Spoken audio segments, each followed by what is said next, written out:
IDTV మన ఉనికి మన వాణి. ఏ టెక్నాలజీ వచ్చినప్పటి నుంచి కూడా ప్రతి ఐటీ టెక్ కంపెనీల్లో ఏదో ఒక లేఆఫ్స్ జరుగుతూనే ఉన్నాయి. అంతకుముందు అమెజాన్, మొన్నటికి మొన్న మెటా, దానికి ముందల కూడా ఐబీఎం, తర్వాత ఇన్ఫోసిస్, ఇప్పుడు తాజాగా ఒరాకిల్. అవును, ప్రపంచ దిగ్గజ సంస్థ అయినటువంటి ఒరాకిల్ అమెరికాలో దాదాపు ఒకే రాత్రి 30,000 మందికి పైగా కూడా వాళ్ళకి ఈమెయిల్స్ పంపించాయి. ఇక రేపటి నుంచి జాబ్స్కి రావద్దు, రేపు నుంచి మీకు జాబ్స్ ఉండవు అని చెప్పేసి. ఉదయం లేచి ఒక్కసారి మెయిల్స్ చూసుకున్నటువంటి ఎంప్లాయీస్ అందరూ కూడా షాక్కు గురైన పరిస్థితి. దాదాపు 12,000 మంది భారతీయులే ఉన్నారు. అందులో భారతదేశంలో చేస్తున్న ఒరాకిల్లో చేస్తున్న భారతీయులే ఉండటం గమనార్థం.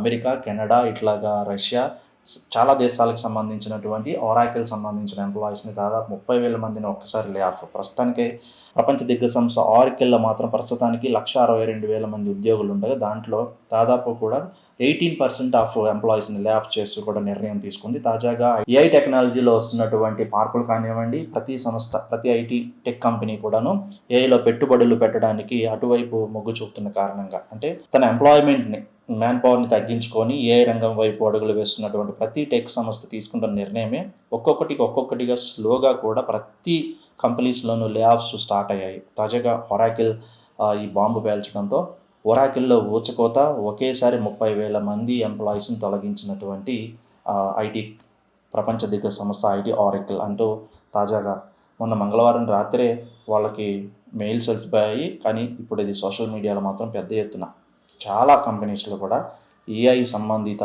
వర్కౌట్ లేకపోతే కనుక, ఏఐ టెక్నాలజీతో మీరు అనుసంధానం కాకపోతే కనుక, అనుసంధానం అయినా కూడా ఛాన్సెస్ ఇవ్వడం లేదు. ఎందుకంటే కంపెనీస్ ఏ వైపు పెట్టుబడులు పెట్టడం కోసం తన కంపెనీలో ఉన్నటువంటి ఎంప్లాయీస్ యొక్క మ్యాన్ పవర్ని, దాని ద్వారా వచ్చే ఏదైతే వాళ్ళకి చెల్లించే జీతాలు కానివ్వండి, వాటి ఇన్కమ్ అంతా కూడా ఏ వైపు మళ్ళిస్తున్నారు, ఏఐలో పెట్టుబడులు పెడుతున్నారు. సో తాజాగా ఒరాకిల్ తీసుకున్న నిర్ణయంతో మరి టెక్ కంపెనీల్లో చేసిన ఉద్యోగుల్లో భయం మొదలైంది.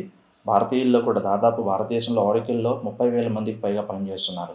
వాళ్ళల్లో తాజాగా ఇప్పుడు అమెరికన్ సంస్థలు కానివ్వండి, లేకపోతే డైరెక్ట్గా ఇండియాలో పనిచేస్తున్న వాళ్ళు కానివ్వండి, 12,000 మందికి పైగా తొలగించబడ్డారు. సో ఏఐ ప్రభావం రాను రాను మరింతగా పెరిగే అవకాశం ఉందంటున్నారు. ఎప్పటికప్పుడు ఏఐ కంపెనీ దిగ్గజాలు కూడాను చాలామందిను, అటు మస్క్ దగ్గర నుంచి ఫేస్బుక్ సీఈఓ, తర్వాత మెటా సీఈఓ, ఇలా అందరూ కూడాను ఏఐ చాలా ప్రభావితం చేయబోతోంది. రానున్న రోజుల్లో ఎంప్లాయీస్ మీద ఈ ఎఫెక్ట్ ఇంకా ఉండబోతుందంటూ ఎప్పటికప్పుడు అప్డేట్స్ చేస్తూనే ఉన్నారు. తాజాగా ఒరాకిల్ తీసుకున్న నిర్ణయంతో మరోసారి అది నిజమని నిరూపితమైంది.